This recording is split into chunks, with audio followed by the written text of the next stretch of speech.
Kuya, pwede ba pumasok? Balayan Bay, sigurado may mga ilaw to sa gabi, oh. Yun, yung nakikita natin bundok na yan. Yan yung Kalatagan.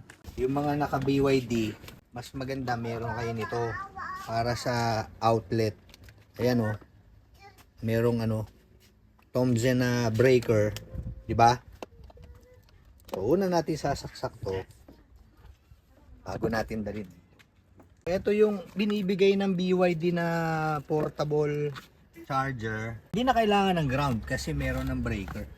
Morning! Balayan, Batangas tayo ngayon. Ikot lang tayo. Puntahan natin yung Balayan Bay. Welcome, Barangay 7. Sarap dito sa probinsya. Kita mo naman yung daanan, no? Ang daming tindahan ng mga motor. Kompleto na rin dito. Walter Mart, McDonald's. Ito yung papuntang bayan. Nandyan yung palengke. Bukan natin ikutan para makaikot din kayo. Pero letter B. Kaya yun. Ito, lumang bahay. Modern na yung baba, pero yung gitna. Marami pa dyan. Marami pa tayong makikita mga lumang bahay. Bonete, yun yung Bonete House. Sarap na tinapay. Ayan, ito sa kaliwa, oh. Lumang bahay yan. Ayan. Nasa tapat ng Honda. Balayan Appliances Parts. Part Center. Ayan. Old school. At itong nasa kanto, tapat ng 7-Eleven. Lumang bahay din. Ayun, tingnan mo yung taas yan. Yung mga balustre, modern na lang yung bubong. Pero yung ayan, may kapis pa na bintana. Check natin ang Balayan Baywalk. Elementary School. Ito, kabilaan. BWCS. Mga ibig sabihin. Balayan West Central School. Itong sa kanan. Siguro itong kabila, Balayan East. Yan, oh, sarap pumili dyan, oh. Yung mga short, ukay-ukay. Poblasyon 5, Barangay 11. Balayan National High School. Yun, Balayan Bay.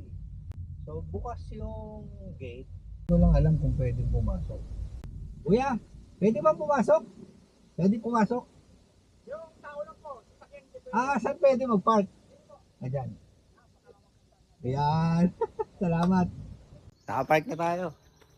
Balayan Bay, sigurado may mga ilaw to sa gabi, oh. Yung mga poste-poste nila dito. Sisilip lang naman tayo. Balayan Bay, masarap tumambay dito siguro sa hapon. Yun, yung nakikita natin bundok na yan. Yan yung Kalatagan. O, tapos may naliligong mga bata dito. Malalim yan? Hanggang dyan lang. Pero doon, Malalim daw. Shoutout sa mama ko. doon malalim na. Opo, yes. Kaya dyan lang kayo sa gilid. Wow. Kayo naman. Ayos. Sa Pogi. Pogi. Kuya, shoutout. Kuya. May sticker ka, kuya. Wala eh. Hindi ko dala eh. Mama ko. Naglalaro ngayon. Maraming tao rito sa gabi. Maraming tao. Shoutout sa mama ko. Shoutout sa mama. Marami kong tao doon. Shoutout sa mama ko. Ma, ano ulam? Ano ulam? Sa babae nyo, pakikakain ako. Shoutout kay Nunoy. Shoutout kay Nunoy. Shoutout sa Pogi.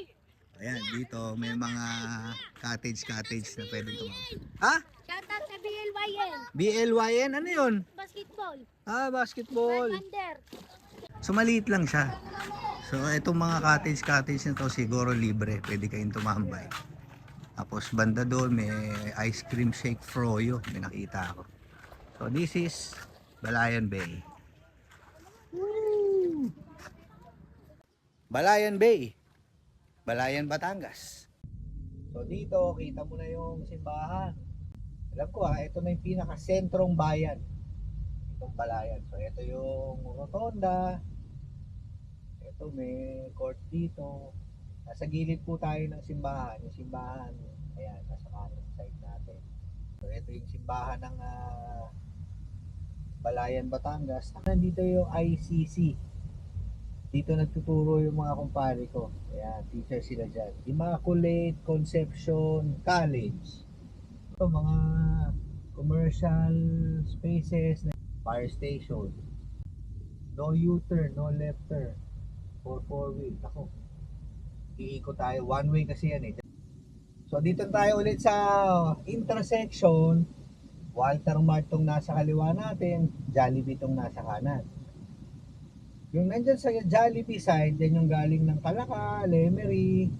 Pag dumiretso tayo dito, yan yung papunta ng Tuwi, Nasugbu, yung Rotonda, yung papuntang Tagaytay. Pagka kumaliwa naman tayo, ito yung papunta ng Calatagan, town proper, papunta rin ng Lian.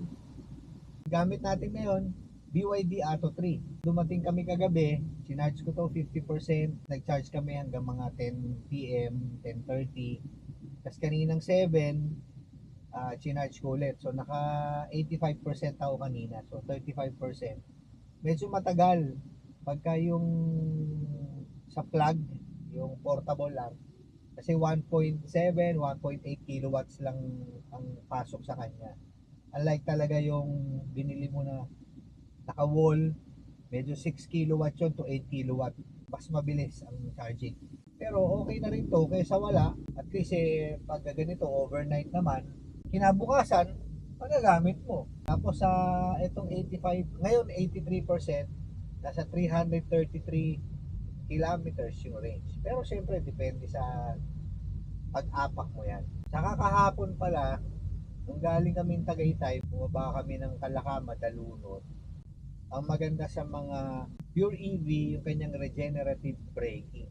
50% kami noon, nung bumaba ako na 53. So naka-gain siya ng 3%. Okay na rin kasi syempre pababa. And then nadagdagan ng mga 30 plus kilometers yung range. 'Di ba? So okay na rin 'yun. Kesa wala kang na-gain na percentage ng battery tsaka mileage. Dati kasi hindi ko talaga, kumbaga hindi ko pa ma-feel yung pag gumagamit ka ng EV kasi bihira naman ako makagamit ng EV. Itong time lang na to, pag nagagamit namin itong Atto 3, magkakaroon ka talaga ng range anxiety. Pero kung iisipin mo kung ano yung matitipid mo, okay para sa akin. Sa dami ng mga China brands ngayon, magdadalawang isip ka talaga o tatlong isip pa kung ano bibilin mo. Kung magpo-pure EV ka o mag-hybrid. Yung mga series hybrid, parallel hybrid. Yung nire-research ko kasi iba-iba ang hybrid vehicles. Sa pure EV naman, siyempre pag nasanay ka na, plan your route, kagaya niya, overnight, pag-charge ka, okay ka na ulit. Saka makakatipid ka talaga. Ayan o, sa kaliwa natin nakalagay, welcome to Balayan Government Center. Ayan o, yan ang bagong mayor natin ngayon, si Mayor Ermita. Asawa yata yan ni Eric Buhay. Itong left, ayan o, Senator Ralph Recto Building. Eskwelahan yata yan. Siguro nagpatayo niya. Ayan. Tingnan natin ito. National Engineering University, Batangas State University. Yan. Ayos pala oh. Ito na yung Balayan Municipal Hall. Tingnan nyo naman yung view dun sa kanan. Diba? Pagka ganitong probinsya, napakaganda. So ikot lang tayo ng isang ikot dito sa Roton. Balayan Municipal Hall.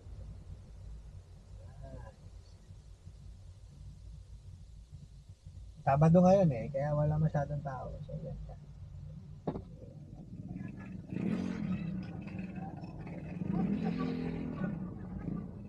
Ano kaya yun yung bilog na yun. Ayan. So ikot tayo dito sa kaliwa, ikutin natin yung buong munisipyo ng Balayan. Pag nakakita kayo ng blue, sigurado yan, police station. Tapos meron land bank, siyempre dyan sumusweldo yung mga government employee, land bank. Nakaliwa tayo dito na. So yun yung likod ng munisipyo. Ito yung sa police, land bank. Galing tayo ng BGC, tumawid tayo, merong shortcut dito, labas natin doon sa tawag dito, yung sa tubuhan, yung nagigiling ng mga tubo. Public school, yan.